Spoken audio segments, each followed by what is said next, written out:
ನಮಸ್ತೆ ಕರ್ನಾಟಕ. ಎಲ್ಲಿ ನೋಡಿದ್ರೂ ಕುರಿಗಳ ಗುಂಪು, ಹಚ್ಚ ಹಸಿರಿನ ಹೊದಿಕೆ ಒದ್ದಿಕೊಂಡಿರುವ ಭೂತಾಯಿ. ಆ ತಾಯಿಯ ಗರ್ಭದೊಳಗೆ ಸಿರಿಧಾನ್ಯಗಳ ರಾಶಿ. ಬೇಯಿಸಿದ ಇಟ್ಟಿಗೆಯಿಂದ ತಯಾರಿಸಿದ ಅಚ್ಚು ಚೌಕಟ್ಟಿನ ಮನೆಗಳು. ಹಸಿದಾಗ ಹೊಲದಲ್ಲಿರುವ ಕಡಲೆ ಗಿಡಗಳೇ ಇವರಿಗೆ ಸ್ನ್ಯಾಕ್ಸ್. ಇದುವೇ ರೈತನ ಮನೆಯ ಸಮಾರಂಭ ಹಾಗೂ ಭೂತಾಯಿಯ ಸೇವೆ ಮಾಡಲಿರುವ ರೈತನ ತೇರು ಈ ಟ್ರ್ಯಾಕ್ಟರ್. ಬಾಯಿಯ ದಾಹ ತೀರಿಸಲು ಹಾಲು ನೀಡುವ ಹೆಮ್ಮೆಯ ತಳಿಗಳು ಹಾಗೂ ಮುದ್ದಾದ ಕುರಿ ಮೇಕೆಗಳು. ನಮಸ್ತೆ ಕರ್ನಾಟಕ, ಮತ್ತೊಂದು ಹೊಸ ಲಾಗ್ಸ್ಗೆ ನಿಮಗೆ ಸ್ವಾಗತ. ಇವತ್ತು ನಾವು ಉತ್ತರ ಕರ್ನಾಟಕದ ಒಂದು ಜಿಲ್ಲೆ, ಅದು ಬಾಗಲಕೋಟೆಯ ಬಾದಾಮಿ ತಾಲೂಕಿನ ಲಕ್ಕಸಕೊಪ್ಪಹಳ್ಳಿಗೆ ಹೊರಟಿದ್ದೇವೆ. ಕಾರಣವೇನೆಂದರೆ ನನ್ನ ಸ್ನೇಹಿತನ ಮದುವೆಗೆ. ಈಗ ನಾವು ಮಂಗಳೂರಿನ ಜಂಕ್ಷನ್ನಿಂದ ವಿಜಯಪುರ ಎಕ್ಸ್ಪ್ರೆಸ್ ಟ್ರೈನ್ಗೆ ಕಾಯ್ತಾ ಇದ್ದೇವೆ. ಸಂಜೆ 5 ಗಂಟೆಗೆ ಇಲ್ಲಿಂದ ತೆರಳಲಿದ್ದೇವೆ. ನಾವು ಬೆಳಗ್ಗೆ 8-8:30 ಸಮಯಕ್ಕೆ ಗುಳೇದಗುಡ್ಡ ಎಂಬ ಪ್ಲೇಸ್ನಲ್ಲಿ ಇಳಿಯಬೇಕಾಗಿದೆ. ಜನರಲ್ ಟಿಕೆಟ್ನ ದರ ಕೇವಲ 240 ರು ಮಾತ್ರ. ಇನ್ನೇನು ನಮ್ಮ ಟ್ರೈನ್ ಬರುವ ಸಮಯವಾಯಿತು. ಹಾಗೋ ಬಂತು ನೋಡಿ ನಮ್ಮ ಟ್ರೈನ್ನಲ್ಲಂತೂ ಜಾಗವೇ ಇಲ್ಲ, ತುಂಬಿ ತುಳುಕುವ ಪರಿಸ್ಥಿತಿ ಉಂಟು. ನಡೀರಿ, ಸೀಟ್ ಸಿಗುತ್ತಾ ನೋಡೋಣ. ಸ್ನೇಹಿತರೆ, ಸೀಟಂತೂ ಸಿಕ್ಕಿರಲಿಲ್ಲ. ಆಗ ಇವರು ಸ್ವಲ್ಪ ಅಡ್ಜಸ್ಟ್ ಮಾಡಿದರು, ಕುಳಿತುಕೊಳ್ಳಲು ಜಾಗ ನೋಡಿದರು. ಇವರ ಬಗ್ಗೆ ಹೇಳೋದಾದರೆ, ಇವರು ಬಾಗಲಕೋಟೆಯ ಯುವಕರು. ಮೂಡುಬಿದ್ರೆಯಲ್ಲಿ ನಡೆದ ಅಗ್ನಿವೀರ್ ಸೆಲೆಕ್ಷನ್ಗಾಗಿ ತೆರಳಿದ್ರು. ಆಲ್ಮೋಸ್ಟ್ ಎಲ್ಲರೂ ಕೂಡ ಭಾರತದ ಆರ್ಮಿಗೆ ಸೆಲೆಕ್ಟ್ ಆಗಿದ್ದಾರೆ. ಅವರು ತಿಳಿಸಿದ್ರು, ಫಿಸಿಕಲ್ ಟೆಸ್ಟ್ ಇರುತ್ತೆ. 1600 ಮೀಟರನ್ನು 5 ನಿಮಿಷ 30 ಸೆಕೆಂಡುಗಳಲ್ಲಿ ಪೂರ್ಣಗೊಳಿಸಬೇಕು. ಹಾಗೂ ಮೆಡಿಕಲ್ ಟೆಸ್ಟ್ ಕೂಡ ಇರುತ್ತೆ.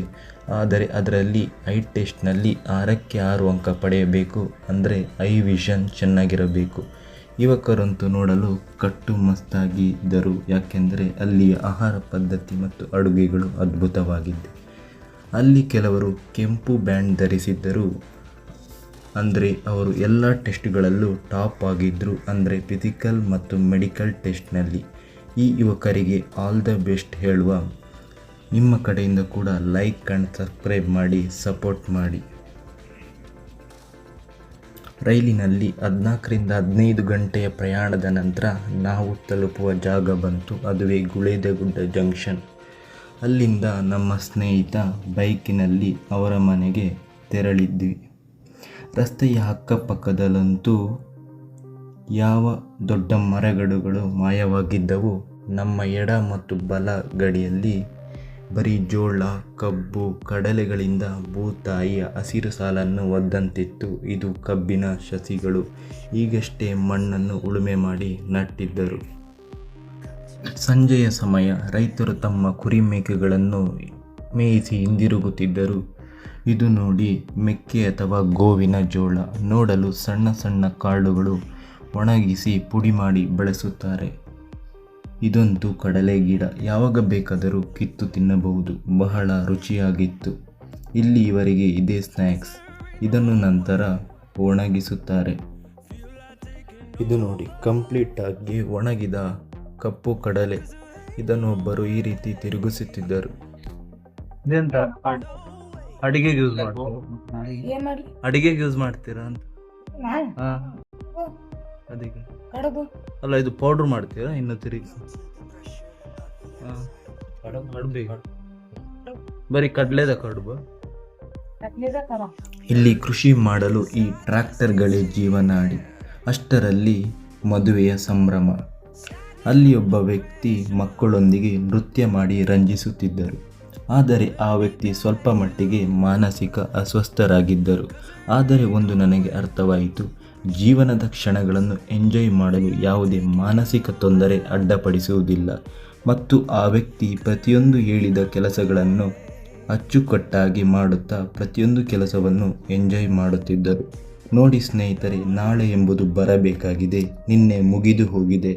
ಆದರೆ ಈ ಕ್ಷಣ ಸಮಯ ನಮ್ಮ ಕೈಯಲ್ಲಿದೆ, ಅದನ್ನು ಎಂಜಾಯ್ ಮಾಡಬೇಕೆಂದು ಈ ವ್ಯಕ್ತಿಯಿಂದ ತಿಳಿದುಕೊಂಡೆ. ಒಂದು ಝಲಕ್ ನೋಡಿ ಬನ್ನಿ.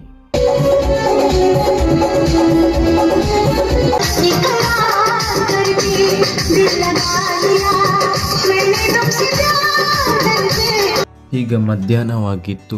ಬಾಯಾರಿಕೆಯಿಂದ 3 ರೂಪಾಯಿ ನೀರಿನ ಪಾಕೆಟನ್ನು ಕುಡಿದ್ವಿ. ನೀವು ಯಾರಾದರೂ ಈ ರೀತಿ ಕುಡಿದಿದ್ರೆ ಕಮೆಂಟ್ ಮಾಡಿ. ಇನ್ನು ಮಧ್ಯಾಹ್ನದ ಊಟವಂತೂ ಬೊಂಬಾಟ್ ಭೋಜನ. ಎಲ್ಲ ವಿಧದ ಪೋಷಕಾಂಶಭರಿತ ಬ್ಯಾಲೆನ್ಸ್ಡ್ ಡಯಟ್ ಆಗಿತ್ತು.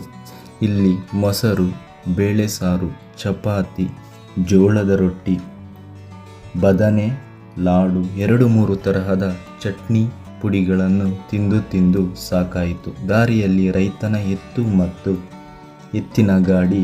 ಇದಕ್ಕೆ ಪೆಟ್ರೋಲ್, ಡೀಸೆಲ್, ವಿದ್ಯುತ್ ಬೇಕಾಗಿಲ್ಲ. ಇದನ್ನು ಎಳೆದೊಯ್ಯಲು 2 ಹಳ್ಳಿ ಕಾರ್ ಜೋಡು ಎತ್ತುಗಳೇ ಸಾಕು. ಇಲ್ಲಿ ದಾರಿ ಉದ್ದಕ್ಕೂ ಕುರಿ ಮೇಕೆಗಳದ್ದೇ ಕಾರುಬಾರು. ಇದೇ ಇವರ ಕುಲ ಕಸುಬು.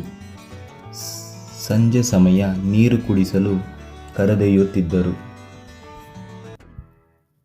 ಅಷ್ಟರಲ್ಲಿ ಒಬ್ಬರ ಗ್ರ್ಯಾಂಡ್ ಎಂಟ್ರಿ.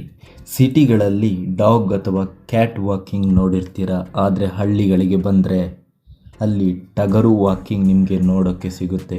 ಅಲ್ಲಿ ಕೆಲ ಹುಡುಗರು ಇದನ್ನು ವಾಕಿಂಗ್ ಮತ್ತು ನೀರು ಕುಡಿಸಲು ಕರೆದೊಯ್ಯುತ್ತಿದ್ದರು. ಇದುವೇ ಈ ಮಕ್ಕಳ ಆಟ.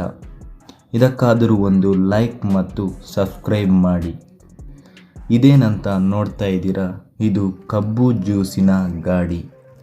ಈ ಕಬ್ಬಿನ ಬಂಡಿ ಹೊತ್ತುಕೊಂಡು ತಾನೇ ನಿರ್ಮಿಸಿದ ಡೀಸೆಲ್ ಚಾಲಿತ ಯಂತ್ರ ಮತ್ತು ಡ್ರೈವ್ ಮಾಡಿಕೊಂಡು ಹಳ್ಳಿಗಳಲ್ಲಿ ಅಲೆದಾಡಲು ನಿರ್ಮಿಸಿದ ಒಂದು ಚಲಿಸಬಹುದಾದ ಗಾಡಿ.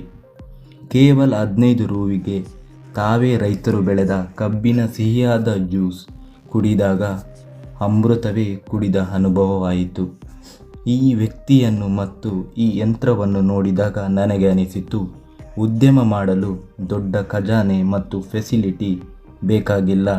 ಕೇವಲ ಒಂದಿಷ್ಟು ಶ್ರಮ ಹಾಕಿದರೆ ಸಾಕು. ಸಮಸ್ಯೆಗಳನ್ನು ಅವಕಾಶಗಳನ್ನಾಗಿಸುವ ಕೌಶಲ್ಯ ಇದ್ದಾಗ ಹಣ ಸಂಪಾದಿಸುವುದು ಕಷ್ಟವೇನಲ್ಲ. ನಿಮ್ಮ ಅಭಿಪ್ರಾಯವೇನು ಕಮೆಂಟ್ ಮಾಡಿ. ಅದಕ್ಕೆ ಸ್ನೇಹಿತರೆ, ಒಂದು ಮಾತಿದೆ, ಹಳ್ಳಿ ಜನ ಒಳ್ಳೆ ಜನ, ತಳುಕು ಬಳುಕು ತಿಳಿಯದಂಥ ಮುಗ್ಧ ಜನ, ಶ್ರಮಜೀವಿಗಳು.